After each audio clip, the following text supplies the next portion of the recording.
என் தங்கமே, உன்னை நான் சந்திக்க நேரம் குறித்துவிட்டேன். நாளை காலை 11 மணிக்கு நான் உன் வாசல் தேடி வருவேன். சிகப்பு நிற புடவையில் உன் வாசல் தேடி நான் வருவேன். என்னை அடையாளம் கண்டு என்னை உபசரி. மறக்காமல் உனக்கு ஒரு வரம் ஒன்றையும் நான் தரப்போகிறேன். நீ தயாராக இரு என் குழந்தையே. வராகி வாக்கு இது. வாழ்க்கையில் நீ போகும் பாதை, அவற்றிற்கு தேர்ந்தெடுக்கப்படும் வழிகளின் நோக்கம், அந்த பயணத்தின் முடிவு எப்படி இருக்க வேண்டும் என்பது ஏற்கனவே தீர்மானிக்கப்பட்டது. அதன் வழியில்தான் நீ நடக்கின்றாய்.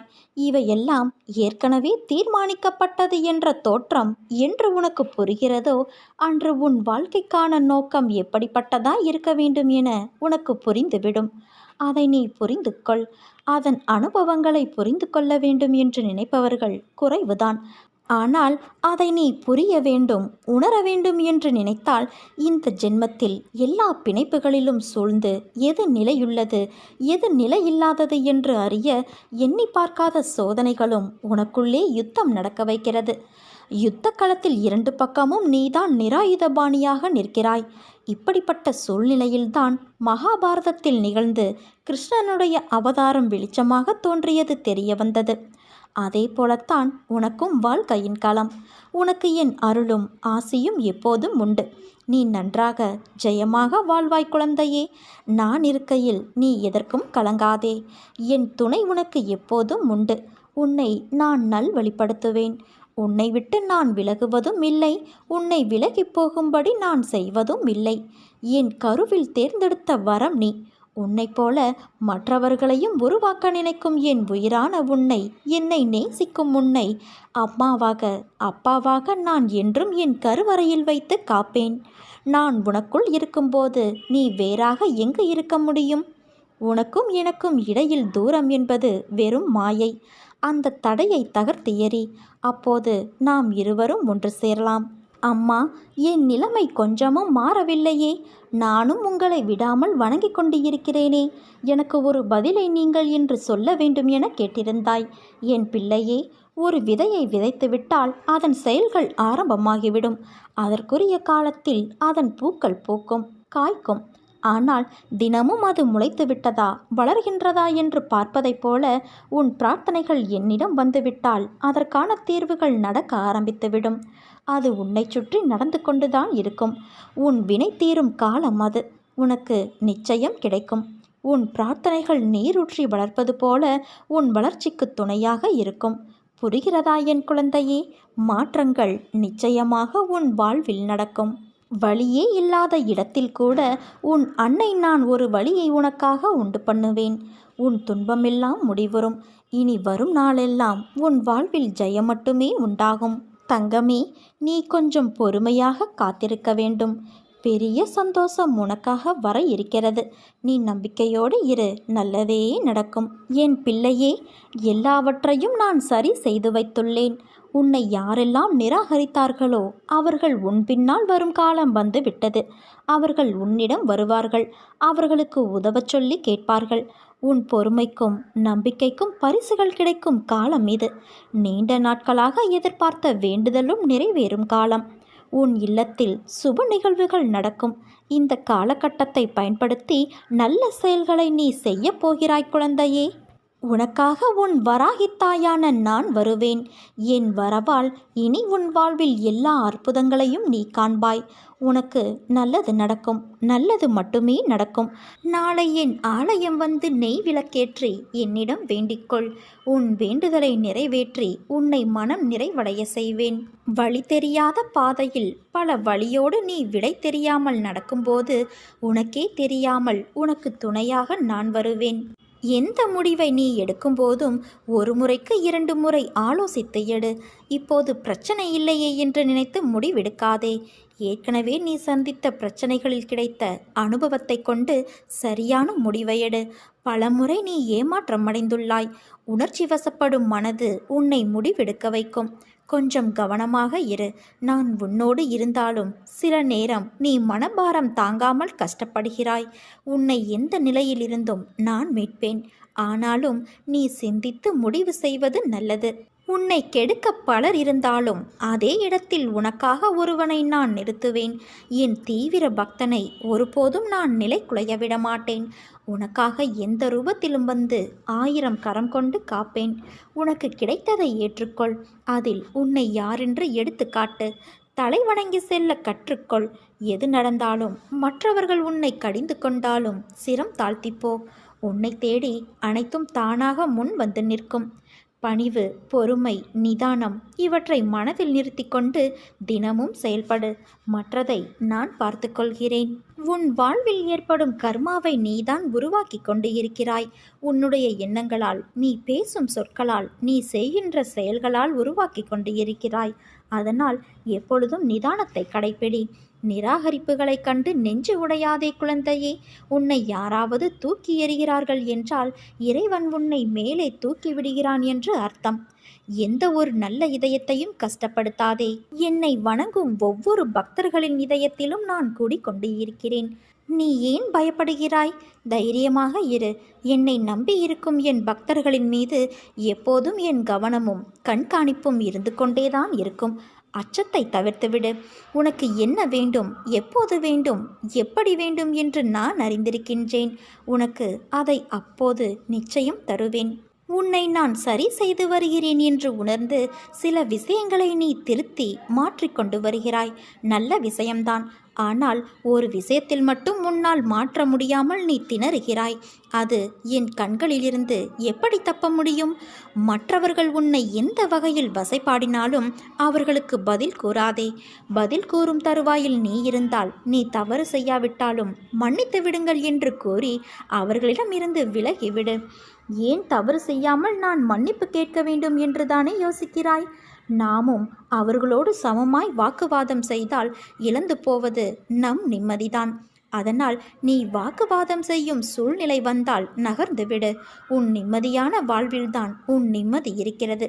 பிறர் உன்னை குறை கூறினாலும், உனக்கு கெடுதலே நினைத்தாலும் நீ அவர்களுக்கு நல்லதையே நினைக்க வேண்டும். நாம் எதை செய்கிறோமோ அதைத்தான் திரும்ப பெறுவோம். எல்லா சூழ்நிலைகளிலும் நீ நல்லதையே நினை. உனக்கு நல்லதே நடக்கும். வாழ்வில் இதற்கு மேலும் நல்ல நிலைமைகள் உனக்கு உள்ளது என் குழந்தையே. இன்னும் பல அற்புதங்களை உன் வாழ்வில் நீ காணத்தான் போகின்றாய். உன் கடந்த காலத்தை பற்றியோ தற்போதைய நிலையை பற்றியோ சிறிதும் கவலை கொள்ளாதே. காலங்கள் மாறும், நான் மாற்றுவேன். வாழ்வில் நீ நினைத்து பார்க்காத வளமான வாழ்வை வாழ்வாய். நீ கடக்கும் பாதைகள் யாவும் உன் வாழ்வை மேன்மைப்படுத்தவே. நான் உனக்கு துணையாக இருப்பேன் தங்கமே. புண்ணிய பலம் இருந்தால் மட்டுமே நீ என்னை வணங்க முடியும். நீ புண்ணிய பலத்தை பெற்றிருக்கின்றாய். அதனால்தான் என்னை வணங்குகின்றாய். எவ்வளவோ திட்டங்களை நீ தீட்டியிருக்கிறாய். ஆனால் வெற்றி பெறத்தான் முடியவில்லை. என்னை வணங்கியும் உன் கஷ்டங்கள் இன்னும் தொலையவில்லையே என அங்கலாய்க்கின்றாய். யார் கெஞ்சினாலும் கெஞ்சாவிட்டாலும் எனக்கு அதில் விருப்பமில்லை என்றால் நான் யாருக்கும் எதுவும் தரமாட்டேன். அது மட்டுமல்ல, நாம் எல்லோருமே திட்டங்கள் தீட்டுகிறோம். ஆனால் நமக்கு ஆதியும் தெரிவதில்லை, அந்தமும் தெரிவதில்லை. நமக்கு எது நன்மை, எது தீமை என்பது ஞானிகளுக்கே தெரியும். அவர்களுக்கு தெரியாதது எதுவுமே கிடையாது. நடந்தது, நடப்பது, நடக்கப் போவது அனைத்தும் அவர்களுக்கு உள்ளங்கை நெல்லிக்கனி போல தெரியும். அவர்களுடைய விருப்பத்திற்கு கீழ்ப்படிந்து நடந்து கொண்டால் பக்தர்கள் சுகத்தையும் சாந்தியையும் பெறுவார்கள். இதுவரை நாம் வேண்டியது கிடைக்கவில்லை என்றால் நாம் அவரது எதிர்பார்ப்புக்கு, விருப்பத்திற்கு நடக்கவில்லை என்று பொருள். என் எதிர்பார்ப்புதான் என்ன என்கிறாயா? நீ எப்போதும் சலனமற்ற மனம் உள்ளவர்களாக இருக்க வேண்டும். எது விதிக்கப்பட்டு இருக்கிறதோ அதை தயங்காமலும் முணுமுணுக்காமலும் நீ அனுபவிக்க வேண்டும். இன்ப துன்பமும் சுக துக்கமும் நிலையற்றவை. இன்று இருப்பது நாளை மாறிப்போகும். அதனால் மாற்றத்திற்குரிய ஒன்றுக்காக மனம் கலங்காமல் இருக்க வேண்டும். மனதை எதன்பாலும் திருப்பாமல் என் பாதங்களின் மீது திருப்பி எப்போதும் சாதாரணமாக என் பெயரை சொல்லிக்கொண்டே இருக்க வேண்டும். பக்தியில் உண்மையாயிரு. உண்மையாக பக்தி செய். உன் உயர்வு தானாக வரும். என் தங்கமே, வாழ்வில் என்றுமே நாணயம் போல இரு பக்கங்கள் இருக்கும். ஆனால் அதில் ஏதோ ஒன்றில்தான் நமக்கென்று தேவைப்படும் பக்கம் இருக்கும். நமக்கான இடம் வரும் வரை நம் பக்கத்திற்காக காத்து கொண்டு இருக்கத்தான் வேண்டும். ஒன்றை மட்டும் நினைவில் கொள், நீ பட்டினியாக இருப்பது அவ்வளவு நல்லதல்ல. மனம், உடல் ஆரோக்கியம் இறைவனை அடைய மிதமான உணவு உட்கொள்ள வேண்டியது அவசியம். ஒரு புனிதமான நாளில் என் குழந்தைகள் பட்டினியாக இருப்பதை என்னால் ஒருபோதும் அனுமதிக்க முடியாது. எனக்காக விரதம் இரு, பூஜை புனஸ்காரங்கள் செய் என்றெல்லாம் நான் சொல்லவில்லை. கண்களை மூடி ஒரு நிமிடம் என் பெயரை மட்டும் உச்சரித்து கொண்டு இரு. நீ கண்ணீர் விடும்போதெல்லாம் என்னை நினைவில் கொள். நான் உன் பக்கத்தில் உனக்கு துணையாக இருப்பேன். எப்போதும் உன் வாழ்க்கையை மற்றவர்களோடு ஒப்பிடாதே. உனக்கு ஏதாவது வேண்டுமென்றால் என்னிடம் மட்டுமே கேள். உனக்காக நான் நிறைவேற்றி தருகிறேன். அன்பாலும் நற்பண்புகளாலும் இந்த உலகில் நாம் வாழ்ந்து சென்றதற்கான அடையாளங்களை விட்டு செல்கின்றோம். உன்னை வெறுப்பது யாராக இருந்தாலும் நேசிப்பது நீயாக இரு. நல்லதே நடக்கும். வாழ்க்கையில் நீ பயணிக்கும் வழியில் என் துணை நிச்சயம் இருக்கும். உன் வேண்டுதல் எல்லாம் பலிக்கும். உனக்கு எல்லா சூழ்நிலைகளிலுமே நான் துணை நிற்பேன் தங்கமே. எந்த பிரச்சனை உனக்கு அதிகம் கஷ்டம் தருகிறதோ அந்த பிரச்சனையாலேயே நீ அதிகம் வாழ்க்கை பாடத்தை கற்றுக்கொள்வாய். எவ்வளவு தோல்விகளை சந்தித்தாயோ அவை அனைத்தையும் ஜெயிக்கப் போகிறாய். நான் உன் நிழலாக கூடவே வருவேன் குழந்தையே. வாழ்க்கையில் எதுவுமே காரண காரியங்கள் இல்லாமல் நடக்காது. வெட்ட வெளியில் வானில் இறைவனால் அமைக்கப்பட்டுள்ள இந்த உலகங்கள் அனைத்துமே காரண காரியங்களோடு திட்டமிட்டபடி இயங்கி வந்து கொண்டிருக்கிறது. இந்த உலகத்தில் உள்ள ஒவ்வொருவரும் தனித்தனியாக இதுவரை எடுத்த ஒவ்வொரு பிறவியிலும் வாழ்க்கையில் தினம் செய்த, இப்போது செய்து வரும் ஒவ்வொரு வினைக்கும் சமமான எதிர்வினை ஒன்று இந்த பிரபஞ்சத்தில் பதிவாகி அதுவே உரிய காலங்களில் அவர்களுக்கு திரும்ப நடக்கிறது. மேலோட்டமாக பார்த்தால் இன்னார் செய்த செயல்களால் தான் இன்னாரெல்லாம் அனுபவிக்கிறார்கள் என்று தோன்றும். ஆனால் ஒரு நெருப்பு உன்னை சுட்டுவிட்டால் நீ நெருப்பின் மீது பழி சுமத்துவதில்லை. உன் கவனக்குறைவோ பிறர் வேலை, உன் கெட்ட நேரம் என்று நினைக்கின்றாய். நன்கு யோசித்து பார்த்தால் தீதும் நன்றும் பிறர் செய்து வாரா என்பதும், நமக்கு நன்மை துன்பம் செய்பவர்கள் வெறும் கருவிகள்தான் என்பதும், நாம் முந்தைய பிறவியில் செய்ததே நமக்கு திரும்ப அந்த கருவிகளின் வடிவில் வருகிறது என்றும் உனக்கு புலப்படும். உன் துன்பத்தை நீயே பெருமளவு உனக்கு நல்ல காலம் வரும் வரையில் குறைத்து கொள்வாய். எல்லாவற்றிற்கும் பின்னால் ஒரு காரணம் நிச்சயம் இருக்கிறது. இறைவனே குரு வடிவில் வருவதால் அவரை நீ சரணடையும் போது, இறைவனால் படைக்கப்பட்ட நீங்களே பிறர் குற்றங்களை மன்னிக்கும் போது உன்னுடைய பெரும்பாலான குற்றங்கள் உனக்கும் மன்னிக்கப்படும். எதிர்காலத்திலும் நீ குற்றம் ஏதும் செய்யாமல் நல்லவைகளையே செய்யும்படி இறைவனால் பார்த்து கொள்ளப்படும். என்னை நீ இறை வடிவத்தில் உள்ள குருவாக கருதி என்னை இறுக பற்றினால், மேலே சொன்ன வாழ்க்கையின் பொருளை உனக்கு உணர்த்தி உன்னை பொறுமையாக இருக்க வைத்து நாமத்தை ஜபிக்க வைத்து, எதையும் நீ அனுபவிப்பது முழுவதும் தெரியாமல் என் அருளால் இரும்பு போன்ற உன் கர்மாவை பஞ்சு போலாக்கி தலைக்கு வந்தது தலைப்பாகையோடு போயிற்று என்றபடி மட்டும் உன்னை அனுபவிக்க வைத்து, அதிலிருந்து ஒவ்வொருவராக உன்னை விரைவில் வெளியில் வர வைத்து உன் விருப்பங்களையும் என் விருப்பங்களையும் நிறைவேற்ற செய்வேன். இதை நீ உறுதியாக நம்பு. அந்த நம்பிக்கையே உன்னை ஒரு வழிகாட்டியாய் அழைத்துச் செல்லும், பயணிக்கும்.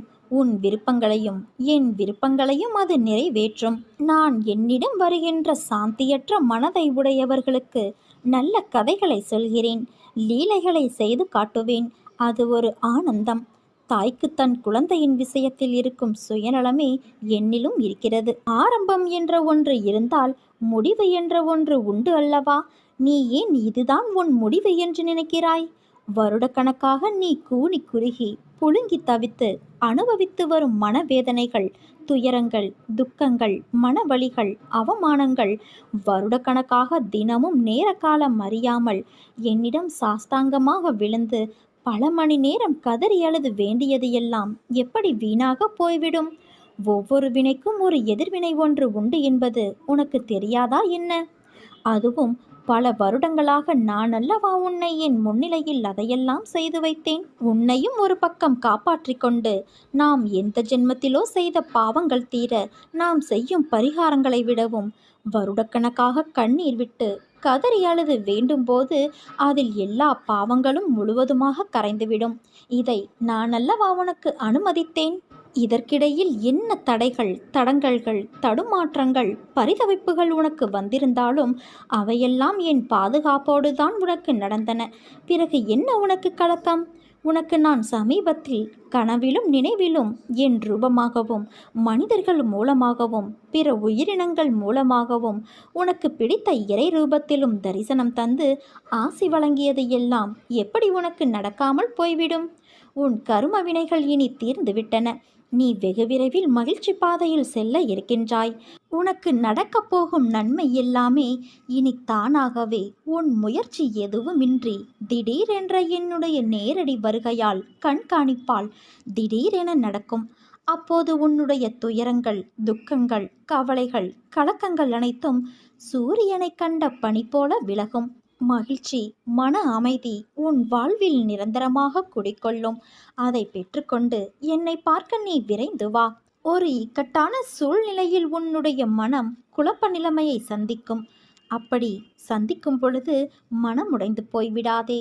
பொறுமையோடு என்ன நடக்கிறது என்பதை கவனித்து கொண்டே இரு.